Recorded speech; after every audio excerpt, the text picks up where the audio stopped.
मानता हूँ कि ट्रेंडिंग स्टार हिट मशीन दबंग सरकार खेसारी लाल यादव जी का international Bhojpuri song Aashiq out of standing है, अमेजिंग है, माइंड ब्लोइंग है, जबरदस्त है, धमाकेदार है। लेकिन हिट मशीन खेसारी लाल यादव जी का आशिक गाना भी चाय कम पानी हो जाएगा खेसारी लाल यादव जी के एक आने वाले सॉन्ग के तुलना में।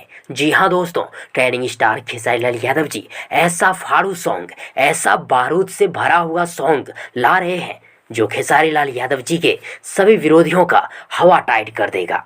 और खेसारी लाल यादव जी के आने वाले उस फाड़ू सॉन्ग को कोई ऐरा गैरा नत्थु गैरा म्यूजिक कंपोजर कंपोज नहीं कर रहे हैं, बल्कि बॉलीवुड के blockbuster music composer, blockbuster singer Himesh Reshammiya ji कर रहे हैं। और खुद खेसारी लाल यादव जी अपने आने वाले उस फाड़ू सॉन्ग का घोषणा अनाउंसमेंट अपने फेसबुक पेज टीम खेसारी पे करेंगे, बहुत जल्द करेंगे।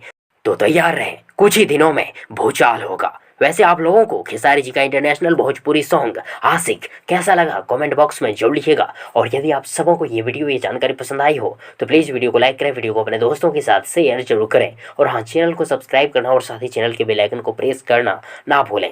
थैंक्स, मिलते हैं एक और नई वीडियो लेकर, तब तक के लिए good wishes for good luck.